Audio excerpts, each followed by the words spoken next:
Hola chicos, ¿cómo están? Agradeciendo a Dios, hoy estamos de nuevo. Hoy vamos a hacer nuestra clase de ciencia y tecnología. Vamos a hablar de lo que era el núcleo. Ya la semana pasada vimos todo lo que era la parte de la célula. Ahora vamos a entrar a una parte fundamental que es el núcleo. Aquí está, entonces, hoy vamos a ver el núcleo celular, los genes y los cromosomas. Nuestro objetivo principal va a ser definir qué cosa es el núcleo y cuáles son sus partes, ¿no? Entonces vamos a hablar aquí, definir el núcleo y sus partes, ¿correcto? Ese va a ser nuestro objetivo principal de la clase de hoy, que es el núcleo celular, los genes y las cromosomas. Vamos a empezar primero con la definición de lo que es el núcleo celular. Dice así: el núcleo celular es la parte fundamental de la célula.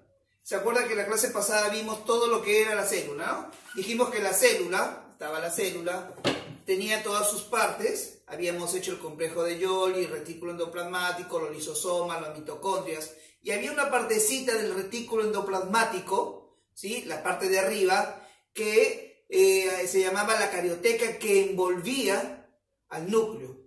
Entonces, ya hemos estudiado toda la parte externa que está dentro de la célula. Ahora vamos a estudiar directamente lo que es el núcleo, ¿no? Entonces decimos, es la parte fundamental de la célula, el núcleo, es la parte fundamental de la célula, porque en él se encierra todo el material genético de la célula, ¿no? Es decir, el ADN de la célula.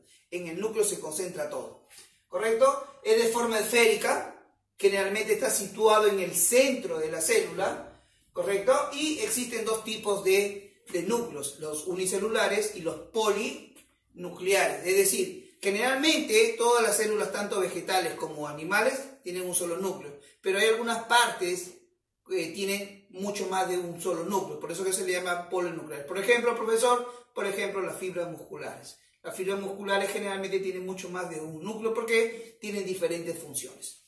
¿Correcto? Muy bien, ahora sí vamos a ver lo que son las partes del núcleo. Las partes del núcleo, jóvenes, son cuatro fundamentalmente. Tenemos la envoltura nuclear o membrana nuclear. ¿Correcto? Tenemos el jugo nuclear, tenemos la cromatina y tenemos el nucleolo. O sea, dentro del núcleo también existe una partecita más chiquitita llamada nucleolo. Vamos primero con la envoltura nuclear, o también llamada membrana nuclear, ¿sí? La semana pasada también lo vimos, ¿no? Que se llamaba la carioteca. Dice, es una membrana doble. Ahora, cuando yo digo membrana doble no significa que es así, ¿no? Una y otra, no. Es una membrana, en el medio tiene otra sustancia y arriba hay otra membrana. O sea, son dos membranas. Y no se olviden que esas dos membranas están unidas mediante un poro. ¿Se acuerdan que yo les dije que la carioteca tenía un porito que servía para qué? Para unir la sustancia que estaba en el exterior y en el interior del núcleo. ¿Correcto? Acuérdense de eso. Entonces tenemos, es una membrana doble que viene ¿de dónde? Del retículo endoplasmático rugoso. ¿Se acuerda que se le hicimos la explicación? Y que controla el intercambio de sustancias. ¿Por dónde? Por ese poro que tenía. Sigo. La número 2 es el jugo nuclear, o también llamado nucleoplasma, ¿sí? Así como en la célula, donde está la mitocondria, el complejo de Golgi y todos tienen un juguito llamado citoplasma, aquí tienen un jugo también llamado nucleoplasma. Es un jugo que está dentro, ¿sí? Yo tengo el núcleo, aquí está cada uno de los elementos del núcleo, pero necesita como una especie de un líquido, es como un carro que por dentro del motor tiene los engranajes, tiene todo, pero para que él funcione necesita ¿qué cosa? El aceite. El aceite está por dentro, así. También pasa lo mismo en el núcleo. Debe tener una especie de un jugo coloidal. Profe, ¿qué cosa es coloidal? Es semilíquido. Semilíquido, ¿sí? Profe, como por ejemplo, ¿qué? Como por ejemplo la gelatina, ¿no? La gelatina, por ejemplo, es coloidal. No es sólido, no es líquido, ¿no? Es semilíquido, ¿correcto? Aquí formado, ese juguito, está formado por aguas, por sales minerales, por proteínas, por ácidos, por lípidos y glúcidos, porque sirve también para la alimentación del núcleo también. Tenemos la cromatina. Bueno, la cromatina es importantísimo, ahí tenemos todo el material genético en la cromatina, ¿sí? El ADN, y la función fundamental de la cromatina es la conservación y la transmisión de la información genética. Eso era importante. Dentro de la cromatina también está dentro de lo que es el núcleo, ¿sí? Después hay la condensación de la cromatina. La cromatina es así como el citoplasma, ¿se acuerdan? Era como el citoesqueleto. ¿Se acuerdan que yo les enseñé que había como una especie de unos citoesqueletos dentro? Entonces, para que la cromatina no esté suelto, es tan larguísima, él se condensa, ¿correcto? Se condensa. Esa cromatina, ¿correcto? Tiene todo el material genético que estamos para la información genética de esa célula, ¿no? Y por último tenemos el nucleolo. ¿Sí? El nucleolo es una parte chiquitita, ¿sí? Ahí está, es un corpúsculo esférico que está formado fundamentalmente por el ácido ribonucleico, ARN, y por proteínas, ¿sí? Este nucleolo, no se olvide, que es el que fabrica más que todo los ribosomas. Ese que está pegado en el retículo endoplasmático rugoso, él se encarga el nucleolo, ¿no? Su función principal, ¿cuál es? La síntesis del ARN y la división de la célula. Aquí más o menos hay un dibujito, miren aquí. Esto que está aquí, jóvenes, ¿ves? Esto que está aquí, lo ven aquí. Esta vendría a ser la envoltura nuclear o membrana doble, ¿no? Aquí tenemos la envoltura. Envoltura, ¿no? Estos espacios que ustedes están viendo aquí son los poros. ¿Se acuerdan que le dije que hay poros? Bueno, por aquí. Este es para que se comunique ¿quién? El exterior y el interior. Muy bien, tenemos la cromatina. Aquí tenemos la cromatina, ¿ves? Ahí está condensada la cromatina. La cromatina. Perfecto. ¿Ven este que está aquí? Eso es el nucleolo. Nucleolo, aquí está, ¿no? Este corpúsculo esférico. Y esto que está aquí adentro, como una especie de un líquido rodeando todo, que vendría a ser entonces el jugo nuclear o nucleoplasma. ¿Correcto? Copiando. Muy bien. Ya vimos lo que es el núcleo, cuáles son sus partes. Ahora vamos a ver la parte fundamental del núcleo. Aquí está la función fundamental. La función fundamental del núcleo es, primero, que contiene el material genético de la célula, es decir, contiene todo lo que son los caracteres hereditarios. Y segundo, que dirige los procesos metabólicos, es decir, el crecimiento y la producción de células. Esa es la parte fundamental de lo que hace la función del núcleo en la célula. Muy bien, ahora vamos a ver los otros términos que llevamos colocados, ¿correcto? El gen, los cromosomas, y vamos a ver también una partecita más llamada las mutaciones. Las mutaciones son cambios, pero ahora vamos a ver. Primero empecemos con el gen.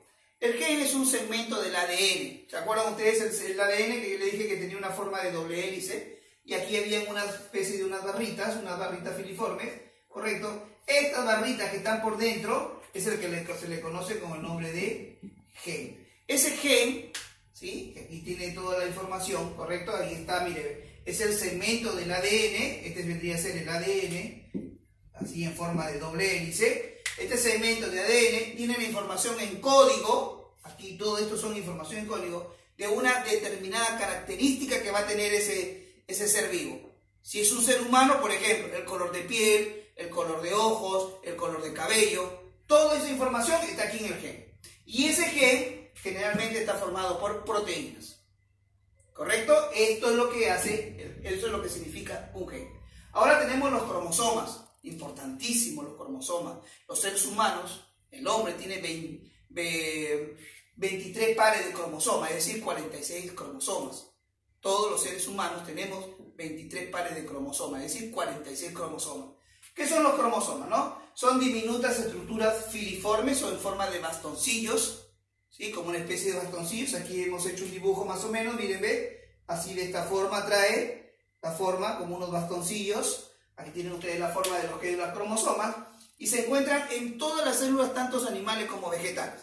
Todos tienen cromosomas. Ahora, el ser humano es el que tiene mayor cantidad de cromosomas. Sí, hemos dicho que tenemos 23 pares, es decir, 46. Pero hay algunos que tienen mucho menos. Por ejemplo, tenemos las moscas, tienen solamente 8 cromosomas, o sea, 4 pares. El gato tiene 38 cromosomas. El ratón tiene 40 cromosomas. Y el que más se acerca a nosotros, que es el chimpancé, tiene solamente 48 cromosomas, es decir, 24 pares. Vuelvo un poquito más que nosotros, ¿sí? Un poquito más que nosotros, pero no tienen las mismas características. ¿Qué más? A ver, se distribuyen en pares, ¿sí? Y tiene 23, hemos dicho que el hombre, y un cromosoma tiene muchos genes, ¿sí? Está todo. El único cromosoma son las partes sexuales, que solamente ahí hay uno solo, ¿sí? Todo generalmente viene por pares, excepto los caracteres sexuales, que son el espermatozoide y los óvulos, que solamente traen un solo cromosoma. ¿Correcto? Esta es la forma. Y por último tenemos las mutaciones. ¿Qué son las mutaciones, jóvenes? Es la alteración del ADN. ¿Sí? Es la alteración del ADN. Esa alteración puede tener ciertas características, ¿no? Es decir, te puede cambiar inclusive hasta la forma del ser humano o del ser vivo, esa mutación. Y puede ser dado generalmente por alguna sustancia química o por una exposición a una radiación.